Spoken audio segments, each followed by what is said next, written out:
যেটা হয় সেটা হচ্ছে অনেকগুলো বিষয় আমাদের থিয়েটার থেকে উধাও হয়ে গেছে। তার প্রথমটা হচ্ছে চর্চা।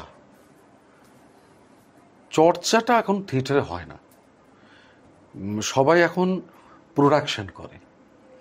এখন এই যে প্রোডাক্ট বা প্রোডাকশন, এটার সঙ্গে যে নিবিড়ভাবে চর্চা জড়িয়ে থাকে এবং চর্চার থেকেই যে আমাদের এক একটা প্রয়োজনীয়তা তৈরি হতে পারে, একটা মানুষ শিক্ষিত হতে পারে, তার ফলে যেটা হচ্ছে যে একটা প্রায় মানে অর্ধশিক্ষিত বা অশিক্ষিত একটা স্পেস তৈরি হচ্ছে আমাদের থিয়েটারের মধ্যে। আমাদের বলছি আমি, সেটা আমি ব্যতিক্রম নই। কিন্তু মুশকিলটা যেটা হচ্ছে যে এই চর্চার সঙ্গে আরও একটা জিনিস জড়িয়ে থাকে, সেটা হচ্ছে আদর্শ, সেটাও নেই।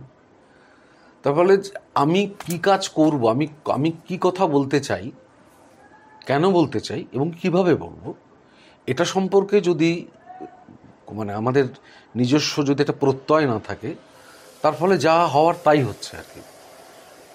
সেক্ষেত্রে মানে আমি আমি কোনো দিন দলে ছেলে না মানে কম থাকার অসুবিধা আমি পাইনি কোনো। সবসময় আমাদের দলে ছেলে মেয়ে এসেছে বা কাজ করছে, কিন্তু এই দীর্ঘ প্রায় 4 দশক থিয়েটারের সঙ্গে জড়িয়ে থাকার সুবাদে প্রায় 40 বছর হতে চললো থিয়েটারের সঙ্গে আছি।